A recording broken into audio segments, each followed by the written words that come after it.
Welcome to the KOMO Sports End Zone podcast with KOMO Sports Director Nico Tamurian and Najee Moye.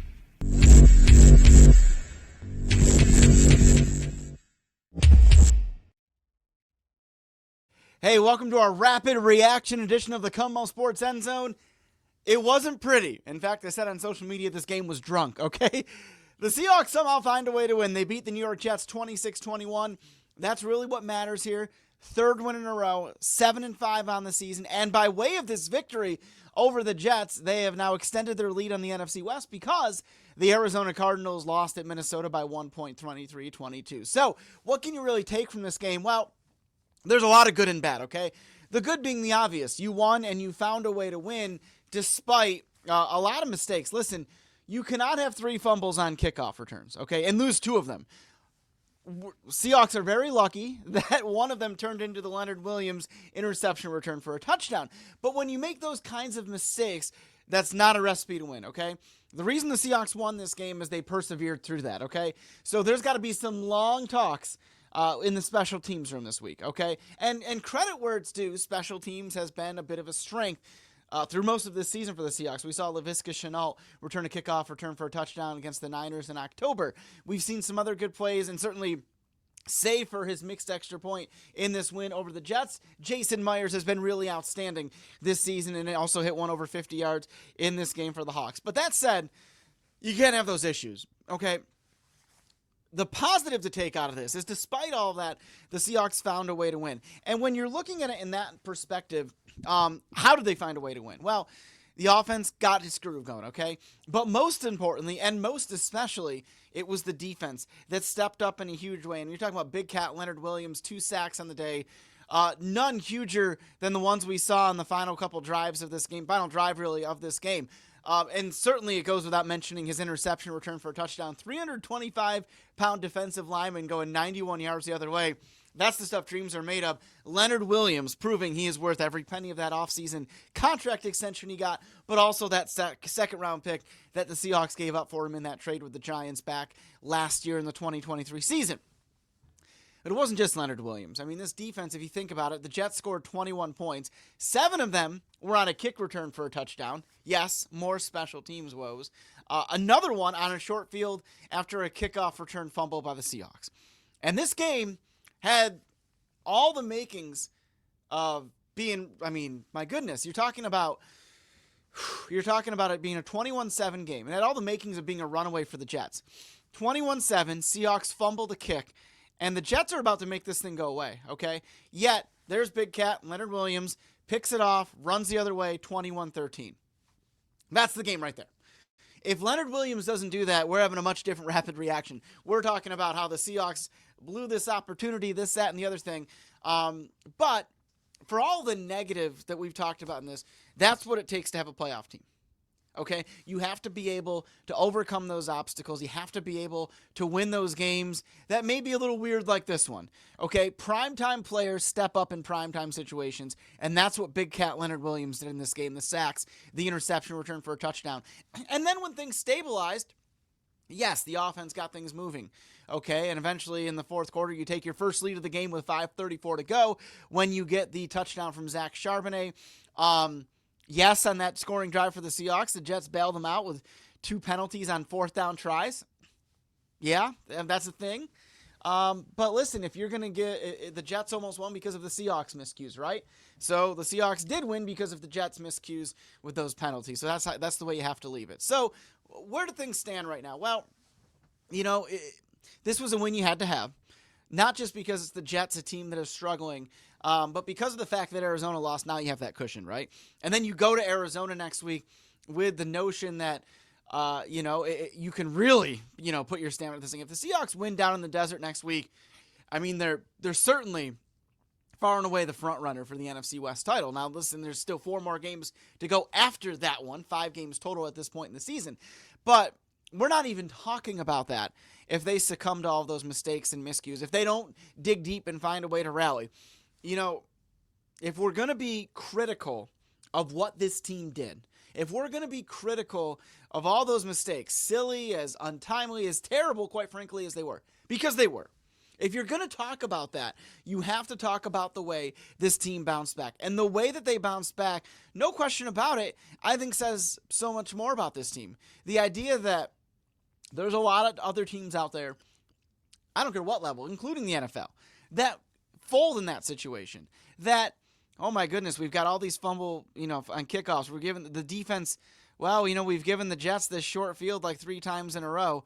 I don't know if we can counter, yet they did. Forcing a turnover. After the Jets got that kickoff return for a touchdown, they didn't score the rest of the day. How does that happen? Well, it's the defense. It's this team digging deep and finding a way to win. So was it pretty? Of course not. If you're Mike McDonald talking about your defense, you're pretty darn happy today. No question about it. The offense wasn't bad. The Jets really stopped the run, and the run game's got to get going. We understand that the run game has been an issue all year. K9 leading the way with 49 yards. Charbonnet had a couple nice runs, including the touchdown to win it. But by and large, you're expecting more production from that. I think that's certainly not on K9 or Charbonnet. That's a product of this offensive line, which has been a work in progress all season long. Even with Abe Lucas back, who's certainly been a help, right? You're still talking about the right guard situation with Bradford out, and Anthony Bradford was never seen as admirably as he filled in. He was never seen as like the solution for long term at that right guard spot. So the guy you drafted in the 3rd round, Christian Haynes, didn't get the start even. So it's a work in progress, and honestly, at this point, it's probably not going to be addressed until the offseason. So I would suspect we continue to see the run game issues the rest of the way. But listen, Geno made enough throws. He made enough. Was this by far his best game? No. He didn't turn the ball over. Close one on the last drive, but the arm was moving forward. But he didn't throw an interception. He spread the ball around. A.J. Barner catching the first touchdown in the game from the tight end spot. Noah Fant hauling in some passes. Lockett, and of course, leading the way with 4 catches each were Jackson Smith and Jigba and DK Metcalf. So it was serviceable, the offense, is the way I would put it. It did enough.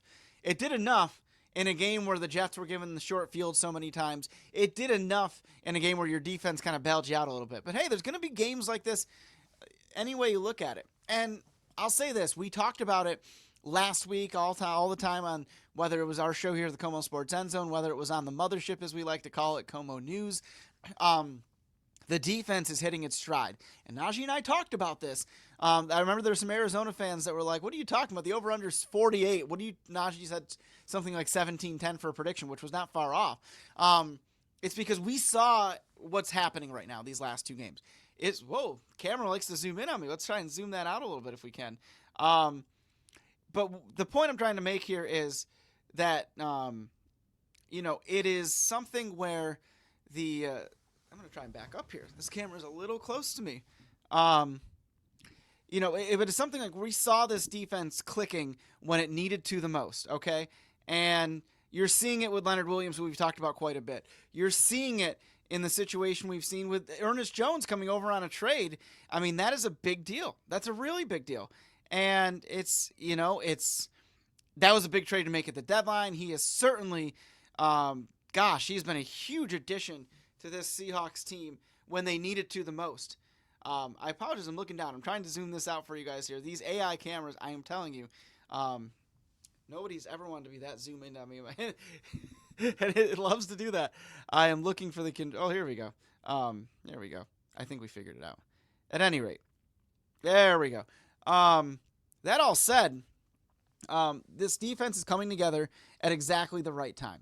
And it's doing so with the timely move. Ernest Jones is finding his groove after this trade.